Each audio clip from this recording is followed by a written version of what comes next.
Alison Weir's The Princes in the Tower. Chapter 14. The Wicked Uncle.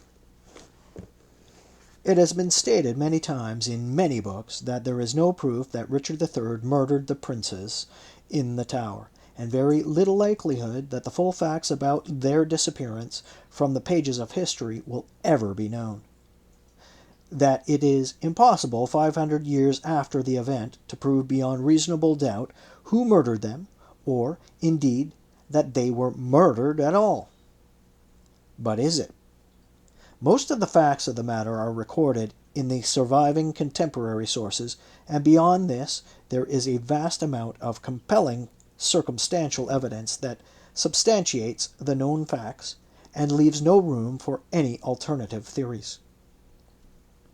It has often been said that the evidence available to us would not be sufficient to secure the king's conviction in a modern court of law, and this claim appeared to have been vindicated by the not guilty verdict that resulted from the Channel 4 television's The Trial of Richard III in 1984. However, the fact is that some of the most pertinent evidence was not offered at the trial. Historians, moreover, are not and should not be bound by the same rules as juries. The historian will be more familiar with the bias of contemporary material, and is able to take far more evidence into account than would be allowed a jury. A jury must be satisfied beyond reasonable doubt that a person is guilty of a crime. A historian constructs his theory on a balance of probabilities. In this case, there are facts and the testimony of witnesses, as well as probabilities, and the historian is perhaps therefore in a better position than a modern jury to arrive at the truth. So what is the case against Richard III? The most damning evidence is the simple fact that the princes disappeared for good whilst they were being securely held in the Tower under the king's protection as prisoners, and that Richard gave no explanation of what had happened to them, nor made any reference to their continuing existence after this time. Nor did he produce them alive to counteract rumors deeply damaging to his reputation as king, or later to confound once and for all the treasonous designs of a Lancastrian pretender. Not to have produced the princess when it was to his distinct advantage to do so is strong evidence that he was guilty of having had them assassinated. It is highly unlikely that any third party could have gained access to the Tower to carry out the murder without the king's knowledge. We have already seen how securely the princes were confined, and how loyal to Richard was Constable Brackenbury, who had charge of them.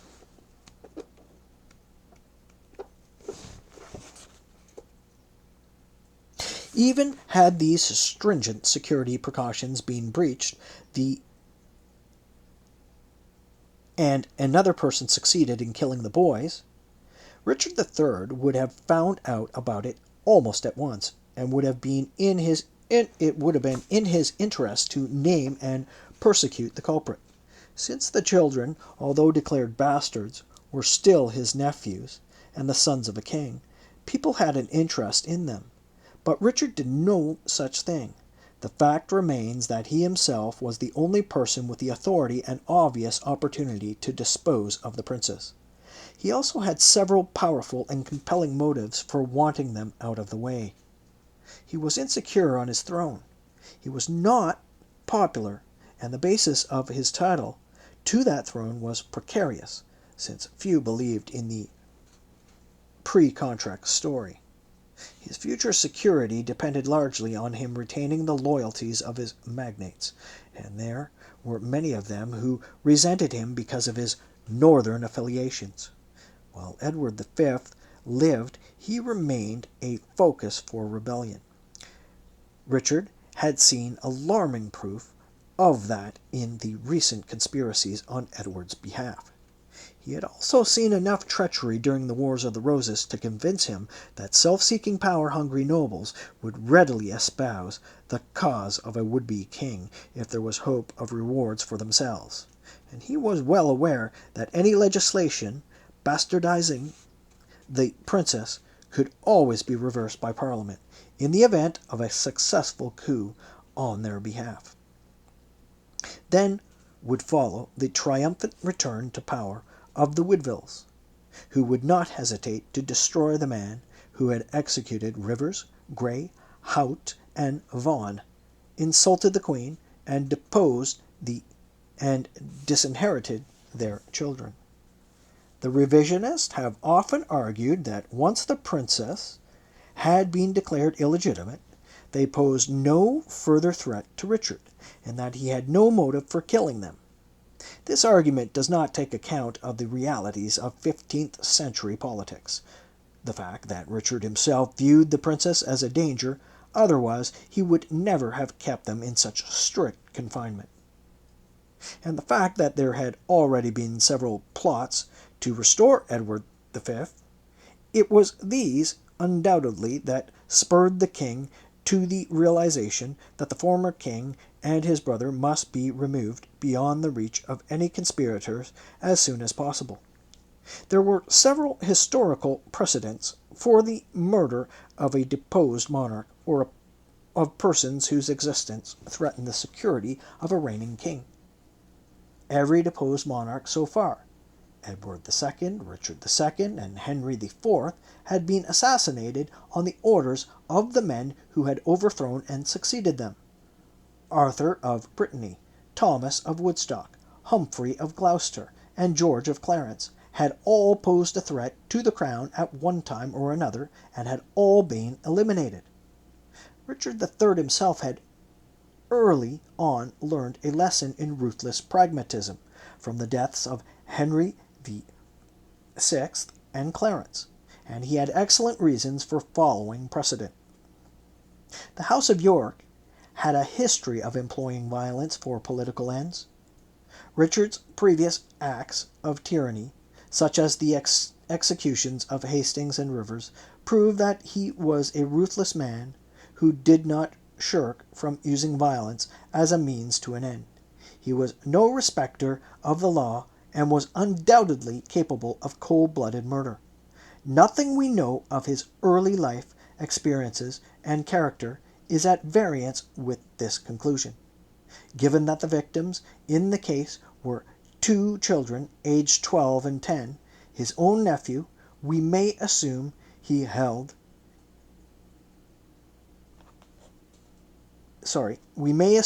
felt he had no alternative but to get rid of them. He may have been reluctant to take such a step, but his reasons for doing so were sufficiently compelling for him to risk both his popularity and his future security as king, should the truth ever come to light. Thus the murder had to be carried out in the strictest secrecy. The king took only a select few who were unlikely to talk into his confidence. Afterwards he adopted a policy of least said, soonest mended. Even high-ranking courtiers did not know what had happened, but the disappearance of two royal children, one a former sovereign, raised questions in many people's minds, questions that many must have been too scared to voice. It was only later, when the threat of reprisals had been removed, that people began to ask those questions openly or to speak of what they knew.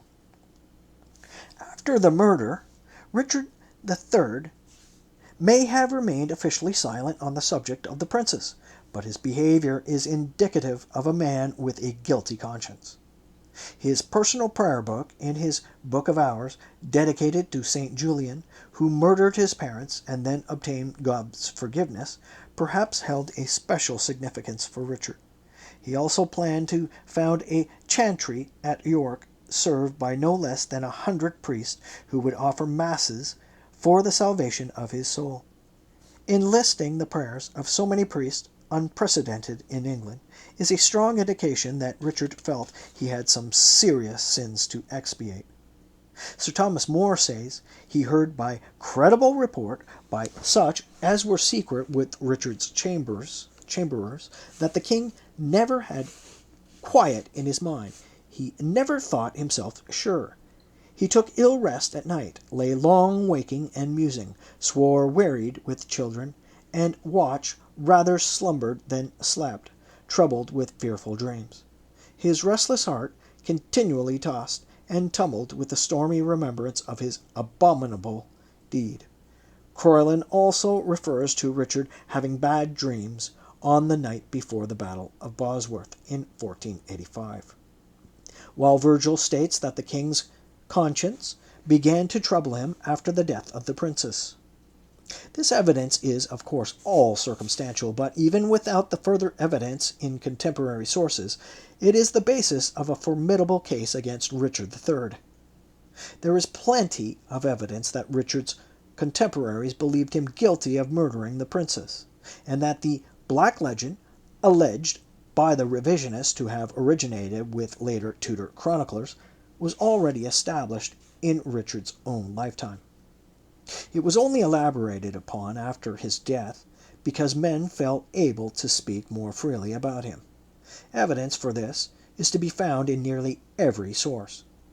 Mancini, writing in December 1483, refers to the Duke of Gloucester, who shortly after suppressed Edward's children.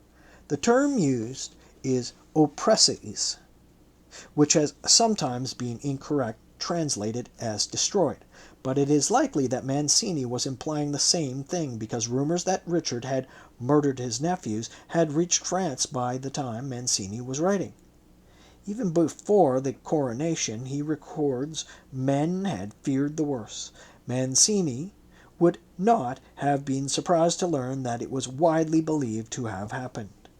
Croyland, astonishingly, is silent on the fate of the princess, and yet he, of all people, must have had some knowledge or suspicion of the truth. Quoting a certain poet on the 3 King Richards of England, he refers to the third, who, after exhausting the ample store of Edward's wealth, was not content until he suppressed his brother's progeny.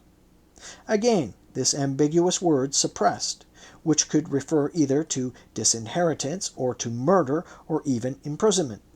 Croyland wrote his chronicle after Richard's death, and therefore his reticence on the subject argues either that, not being favored with the king's confidence, he really did not know what had happened to the princess, and considered it frivolous to speculate, or he wished to cover up his own complicity in the matter, or even that he felt he ought to be discreet until Henry VII's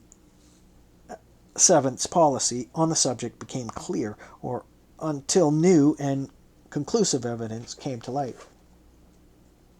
2 contemporary manuscript fragments, one of the Ashmolean Museum, Oxford, and one in the College of Arms, London, accuse Richard III of the murder of his nephews, and on the 1st of March, 1486, a Spanish envoy, Diego de Valera, who obtained much of his information from trusty merchants who were in England at the time of the Battle of Bosworth in August 1485, observed in a letter to King Ferdinand and Queen Isabella of Spain, "It is sufficiently well known to your royal majesties that this Richard killed 2 innocent nephews of his, to whom the realm belonged after his brother's life. It is alleged that he had them murdered with poison. Defied Loyop ap Llewellyn ap Gruffydd, a Welsh bard of Marthurfan, wrote in 1485-86 an ode to the King Richard, who destroyed his 2 nephews, calling him a servile boor, who, without penance, murdered Edward's sons in his prison. He slew, without favour of the bench, his 2 young nephews. He caused disgrace, the bravery of cruel Herod." More contemporary evidence is to be found in some Flemish wall paintings in Eton College Chapel. They were begun before 1479 to 1480, and were complete before the end of 1487, but were covered up in the Reformation and only rediscovered in 1847. They portray, in allegorical guise, the usurpation of Richard III, who is represented as the evil brother of an emperor. This villain is shown wearing a collar with the Yorkist emblem of the sun in splendor, and a crescent similar to the crescent pendant found near Middleham Castle, and linked to Richard III and Anne Neville by the engraved initials R and A. The paintings show that the emperor entrusted his family to his brother, who betrayed that trust and murdered his nephew, then accused the empress of the deed. She is shown retiring to a convent, as did Elizabeth Woodville in 1487. The parallels with Richard III are obvious, as they are intended to be. This work could not have been merely Tudor propaganda. It was in a public place within a royal foundation, and what it portrayed had to be entirely credible to onlookers.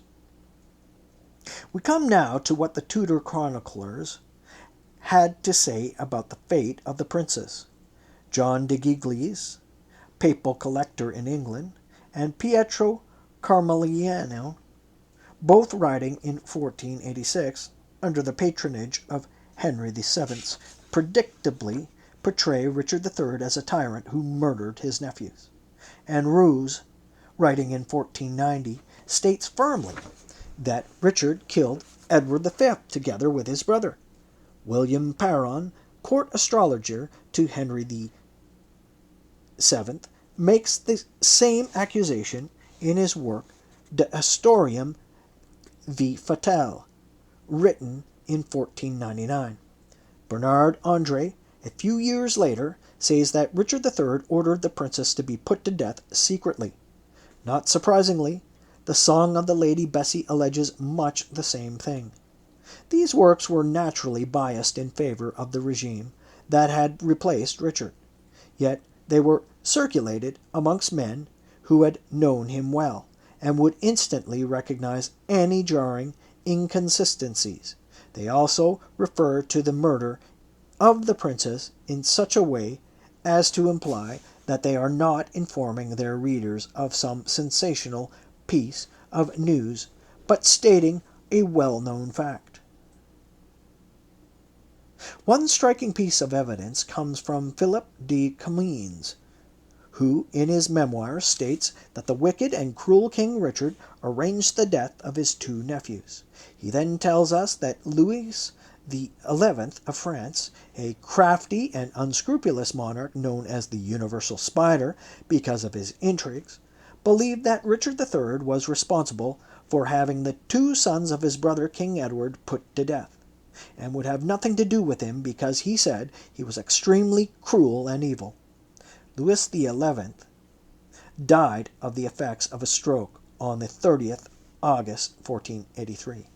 For a week beforehand he had been unable to speak, yet at the beginning of July he had written a most courteous letter to Richard III, congratulating him on his accession and offering to do him any service, for I desire to have your friendship.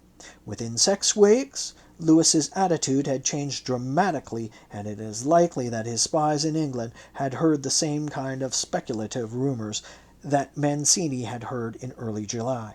It is worth noting that every contemporary European chronicler believed in Richard's guilt. In the early 1500s, in England, Robert Fabian wrote, "It was common fame that King Richard had within the Tower put unto secret death the two sons of his brother Edward IV.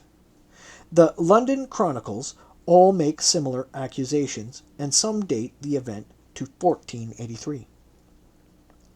All of the evidence is circumstantial, but it reflects the weight of the public opinion at the time.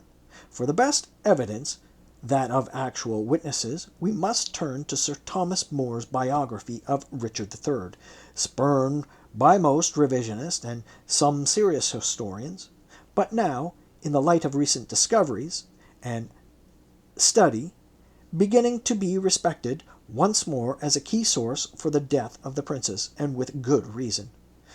More's book contains the earliest account of the murder. He supplies numerous details that are nowhere else recorded, saying, "Shall rehearse you the dolorous end of these babes, not after every way that I have heard, but after that way that I have heard by such men and such means, as me thinketh it were hard but it should be true." He tells us he got his information from them that knew much and had little cause to lie. It seems highly likely that More's account came very near to the truth. He himself believed it to be true, and he had plenty of means by searching out and verifying the facts, having been moved to do so by the realization that the deaths of the princess had so far come into question that some remain yet in doubt whether they were in Richard III's time destroyed or no. We should now pause to consider why the account of the murder given by Sir Thomas More, on which the reconstruction of the events in the previous chapter is based, should be accepted as an authentic record of the facts. More himself claims to have relied greatly upon the confession said to have been made in 1502 by Sir James Tyrrell, the man allegedly chosen by Richard III to arrange the murders. This confession was never published, but there are good grounds for believing it to be genuine, which will be discussed in Chapter 20. More, however, almost certainly used other, equally important sources. One was John Dighton, an associate of Tyrrell's, and according to Francis Bacon, the principal means of divulging the tradition. More knew of Dighton's whereabouts at the time he was writing, because he states he was still alive and in good possibility to be hanged, and we may therefore suppose that he had contacted him and obtained information from him, but More had other, perhaps better links with those who were in a position to know about the prince's fate. At New Year 1505, More dedicated his first book, his Life of John Picus, to his right entirely beloved sister in Christ, Joyce Lee, or Leigh, a poor clarinon and sister of his friend Edward Lee. More had been friendly with the Lee family, prosperous London grocers, for some years, and often visited Joyce, after she became a nun, at the Minoresses' convent in Aldgate, which stood outside the city wall and opposite the Tower of London. Here she lived in the great house within the close, with a group of well-born ladies who, for reasons of their own, had chosen to retire behind convent walls. Between them, these ladies could have imparted a great deal of information about the princess in the Tower. One was Elizabeth, daughter of Sir Robert Brackenbury, constable of the Tower at the time of the prince's disappearance. Sir Robert had been killed at the Battle of Bosworth in 1485, and in 1504 to 1505 Elizabeth was living in penury at the Minories, with her lodged Mary Tyrrell, a sister or cousin of Sir James Tyrrell, and Mary's aunt, Anne Montgomery, whose husband Thomas had been an executor of Edward IV's will and an adherent of Richard III. Finally, there was Elizabeth Mowbray, née Talbot, Dowager Duchess of Norfolk, a relative of Eleanor Butler, and mother-in-law of Richard, Duke of York, the younger of the princess. He had retired to this house at the beginning of Henry VII's reign, and latter invited the other ladies to join her. She, above all, would have had a keen curiosity about the fate of her son-in-law. It is inconceivable that the princess's disappearance would not have been discussed by this group of ladies, who had good reason to know something about it, and even more inconceivable that More, on his visits, did not obtain information from them.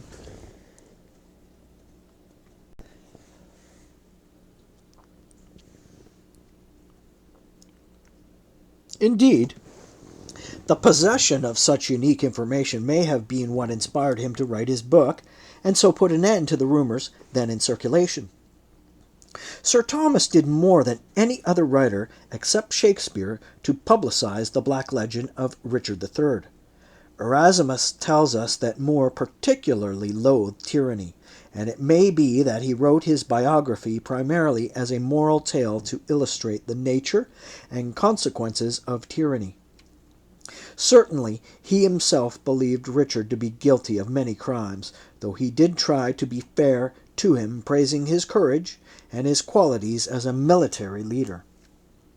And while his descriptions of Richard's deformities are exaggerated, they were drawn from earlier sources and used by More, in the fashion of his time, as outward manifestations of villainy to underline the moral thrust of his work.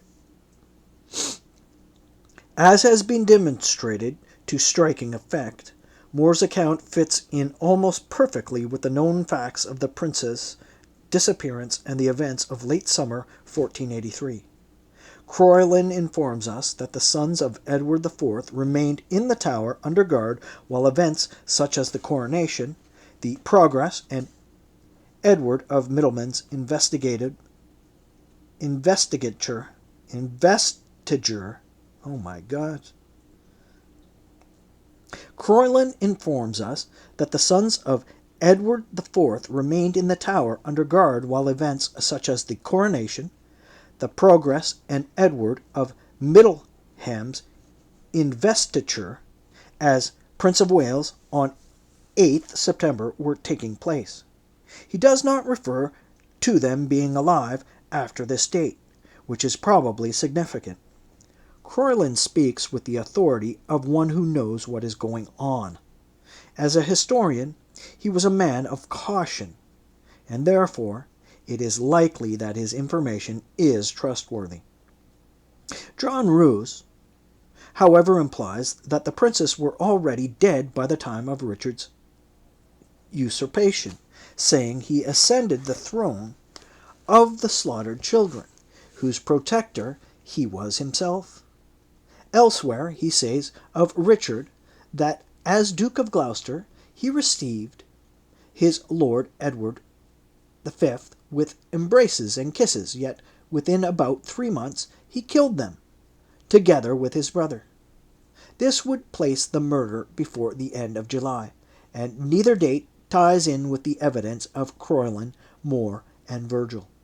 Nor by the same token can we trust the evidence of Molinet, who states that the princes were murdered 5 weeks after they entered the Tower. As York joined his brother there on the 16th of June, this would argue a date in late July, which is not borne out of the other evidence. We do not know when Richard III first conceived the idea of murdering his nephews. There is no evidence that his decision to do so was made before Edward V's accession. The idea was probably born after Richard realized that his power might not last beyond the coronation, which was in May 1483. He had probably made up his mind by the time he was plotting against Hastings, for it is known that he had already decided to move York from sanctuary to the Tower.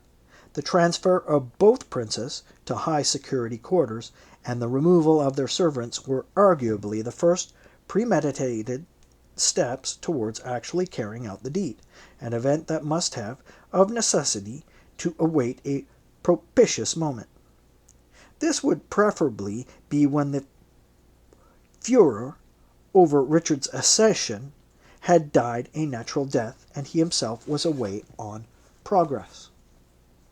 What probably spurred Richard III into actually committing the murder was news of the conspiracies to restore Edward V, proof, enough that the deposed king posed the deadliest of all the threats to Richard's security. Fortunately for Richard, that former king, a helpless child, was in his power. It has often been suggested that either Buckingham or Norfolk was somehow involved in the murder of the princess. The case against Buckingham will be examined in the next chapter, where it will be shown to be unsubstantiated. Norfolk, meanwhile, stood to lose his dukedom if ever Edward V was restored to power, but there is, however, no evidence to support the theory that Norfolk was Richard's accomplice. Nor is there any evidence to substantiate the claim made by Sir George Buck, and based on information in an old manuscript book which I have seen, that Dr. Morton and a certain countess, contriving the death of Edward V and others, resolved it by poison.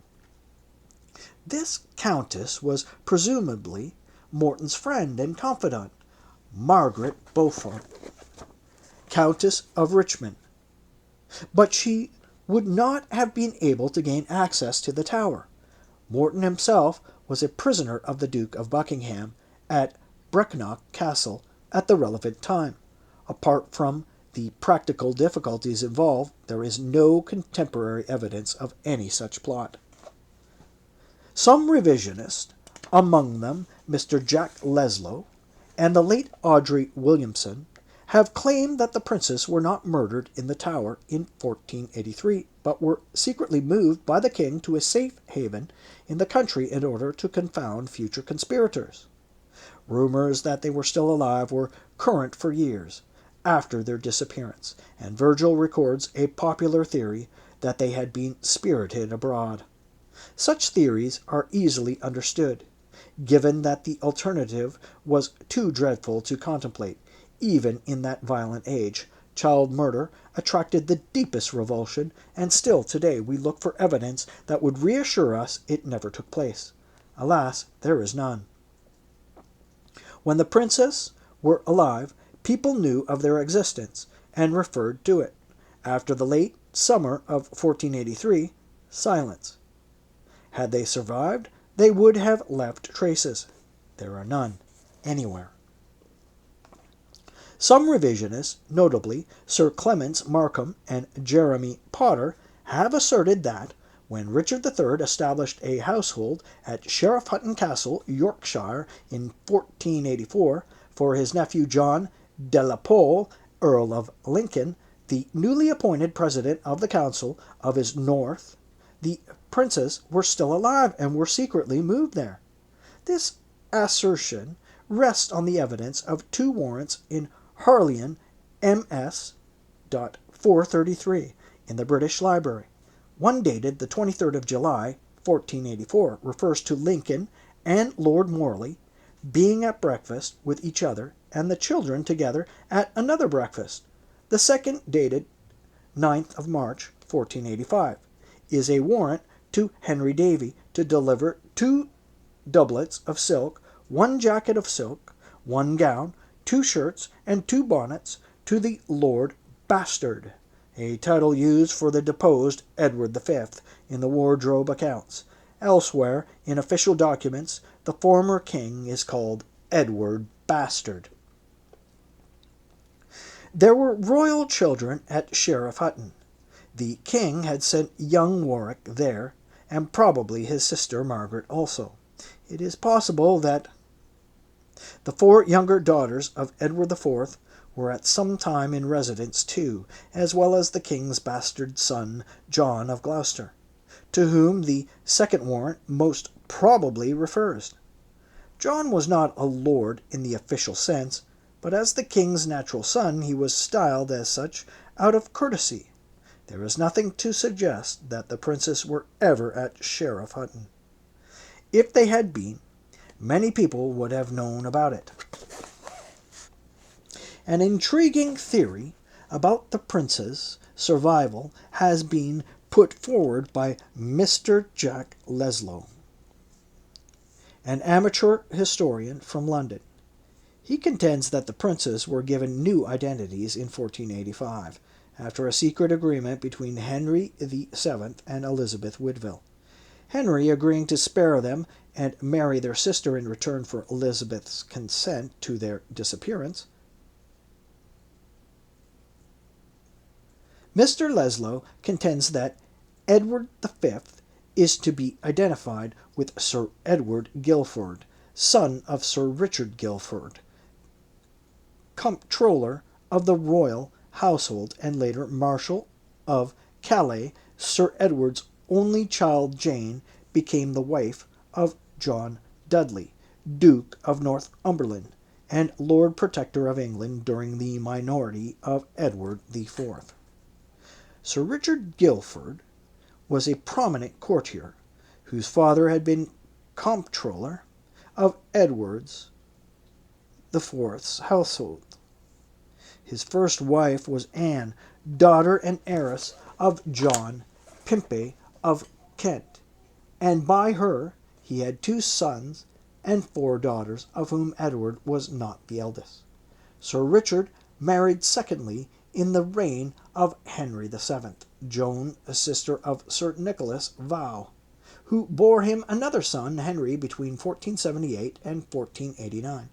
The sheer practical difficulties of Mr. Leslie's theories defy belief. Sir Richard was well known at court. How he managed to explain the sudden acquisition in 1485 to 1486 of a teenage son to his friends and acquaintances is baffling.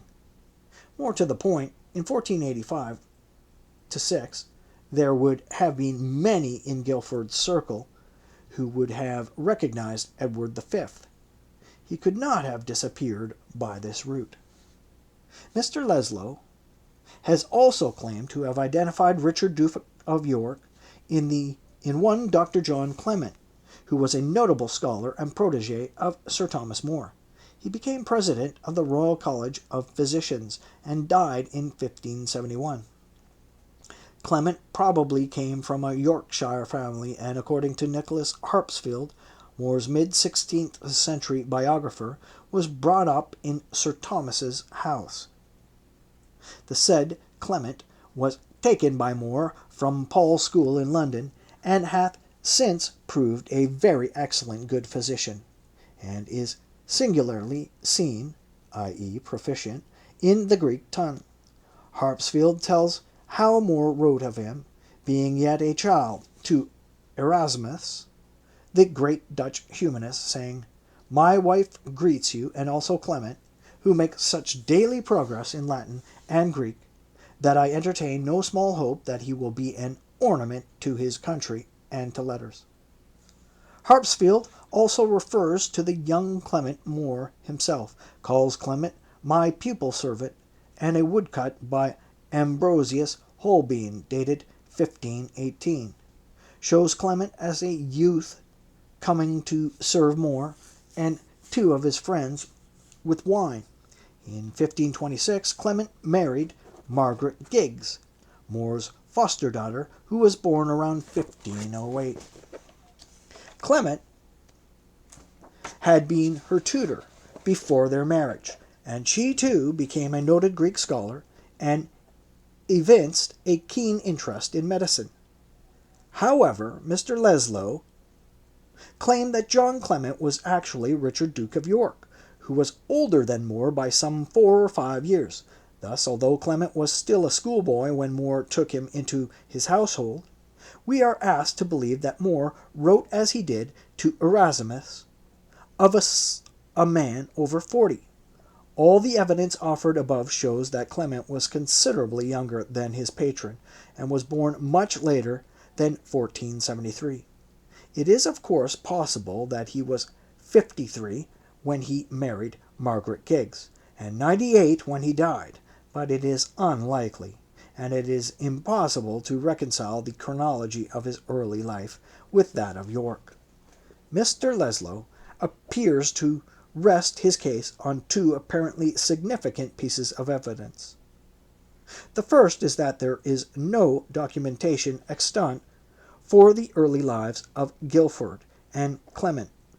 Mr. Leslie sees this as ominous, but in fact it is unusual to find detailed evidence of the early lives of even royal persons of this period.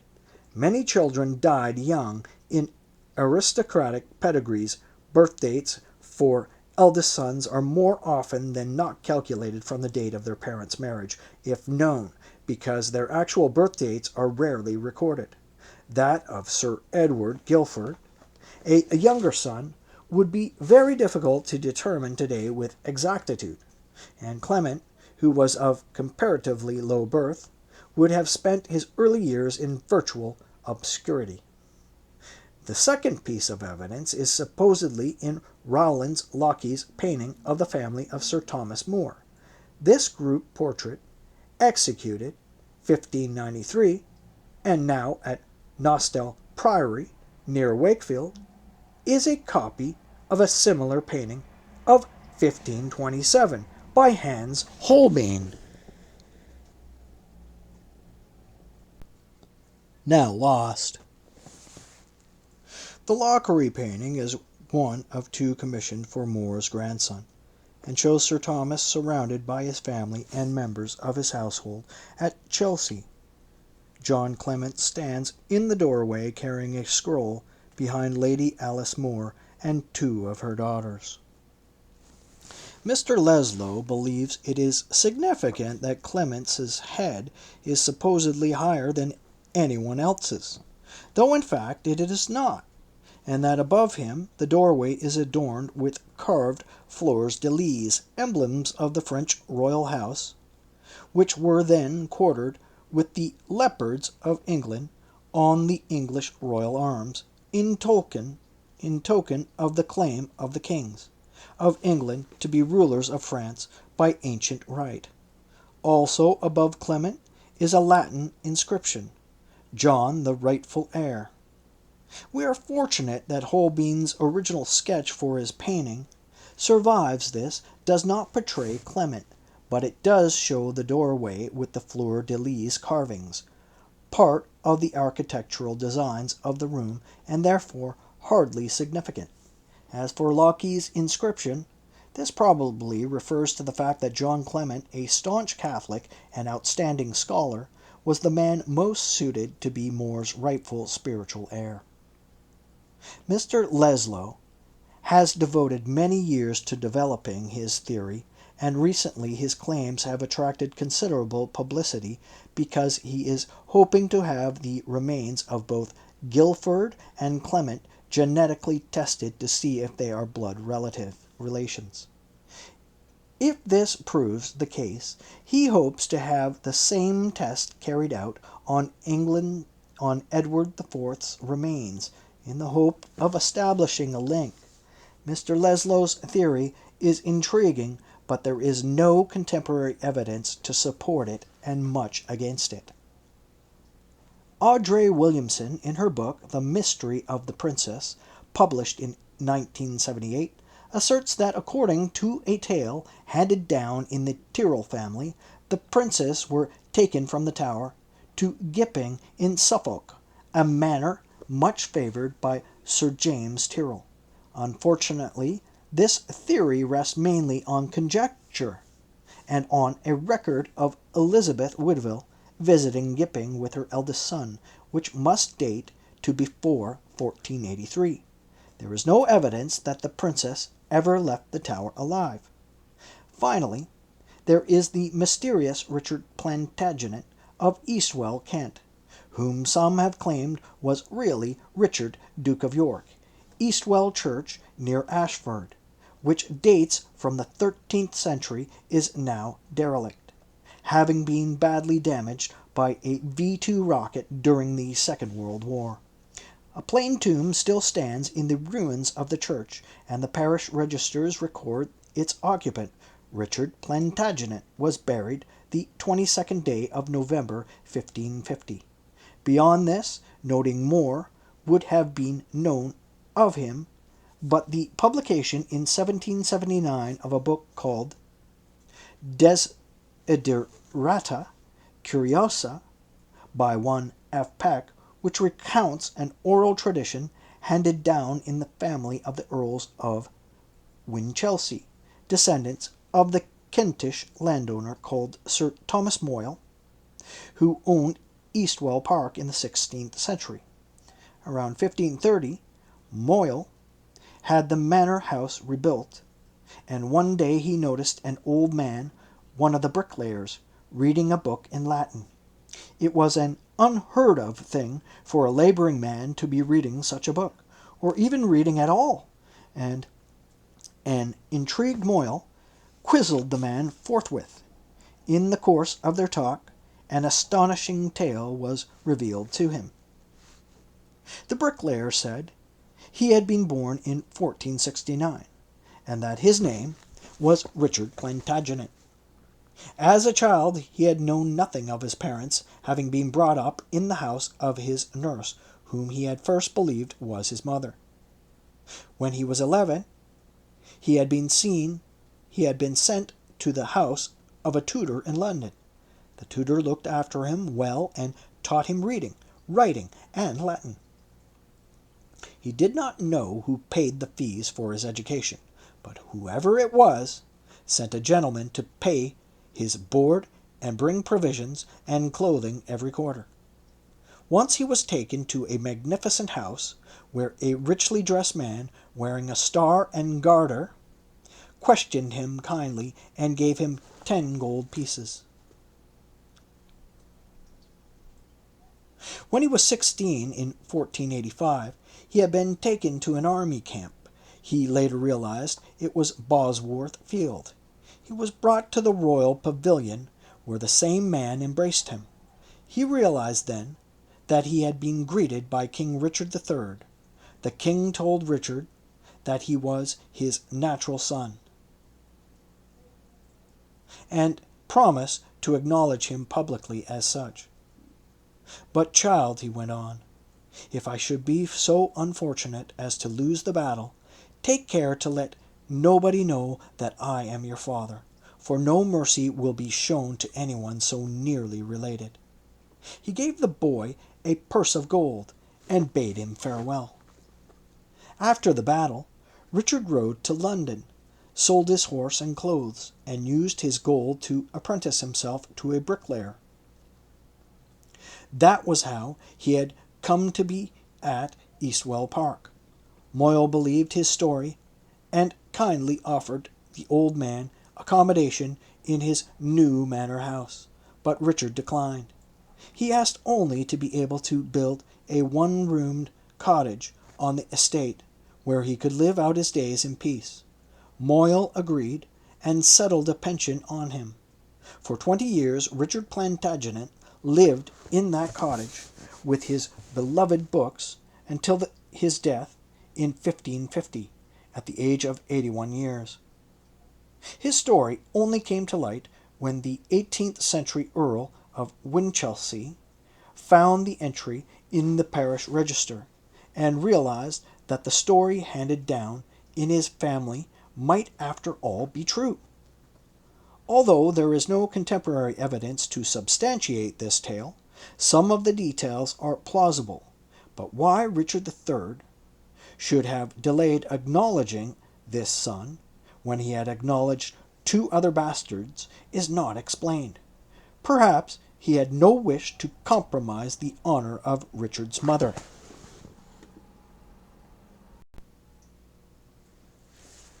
What is implausible is the modern theory that Richard Plantagenet of Eastwell was in fact Richard, Duke of York. There is nothing whatsoever to suggest that he was anything other than Richard III's bastard, and even that cannot now be stated with any certainty.